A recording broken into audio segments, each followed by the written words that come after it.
Welcome to Dark Stories, where nightmares take form and every story leaves a scar. Don't forget to like, share, and subscribe. Because what you're about to see is not just a story, it's a warning. When Lisa pushed open the front door, it made an eerie creak, as if the house itself was groaning. The smell of mold and rotting wood overwhelmed her nostrils. She turned on her flashlight, shining its light on the dusty floors and cracked wallpapered walls. The atmosphere was heavy, as if the air itself carried an invisible weight. She heard a faint hum, but attributed it to the wind blowing through the broken windows. Lisa stepped into the hallway, where old stairs led to the dark upper floor. She noticed faint footprints in the dust, disturbingly recent, even though she was certain no one had entered the house in years. She shrugged, ignoring the uneasy feeling in her stomach, and continued exploring. In the living room, Lisa found an old mirror covered with a dirty cloth. Pulling the cloth back, she saw her reflection, but something was off. Her eyes in the mirror looked blank, and a sly smile formed on her face, even though she didn't smile. She froze, and suddenly a clear whisper came from behind her. "Why did you come?" She turned quickly, but no one was there. Her heart rate spiked, but she convinced herself it was just a trick of her imagination. But the whispers continued, now from all directions, as if the walls themselves were speaking.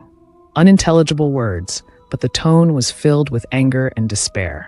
She took out her phone to record the sound, but the screen began to flicker, then went completely dark, even though the battery was full. Lisa backed toward the door. She noticed a faint green glow emanating from the top of the stairs. The light was pulsing, as if it were breathing. Despite her fear, curiosity drove her up. Upstairs, she found a locked room, the door covered in strange inscriptions she couldn't decipher. When she touched the handle, she felt a cold shock spread through her body, but the door slowly opened on its own. Inside, a circle of lit candles surrounded an old wooden box. There was no source of light other than the green glow emanating from the box itself. Lisa approached, and when she touched the box, it suddenly opened, releasing a wave of green light that flooded the room. She saw shadows moving in the light, in human shapes with long limbs and glowing eyes.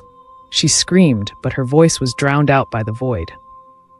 Lisa woke up in the living room, her flashlight off. The house was eerily quiet. But when she looked down at her hands, she saw that their skin was covered in the same patterns she'd seen on the door. She tried calling her friends, but her phone was now showing pictures she hadn't taken. Pictures of her sleeping at home, taken from impossible angles. She rushed to the front door, but it didn't budge. The windows, though barred, now showed reflections of people she'd never seen before, staring back at her with blank, white eyes. She heard a deep voice from upstairs calling her name, but this time it was her own voice, distorted and full of malice. As she tried to escape, the walls began to bleed black, and the whispers turned into screams. Lisa realized that the house wasn't just an abandoned building, but a living entity, feeding on anyone who dared enter. The box upstairs was a portal, but she wasn't sure where it led, or what she'd released when she opened it. Suddenly, everything stopped. The green light returned, and Lisa felt something moving inside her, as if something had taken up residence in her body.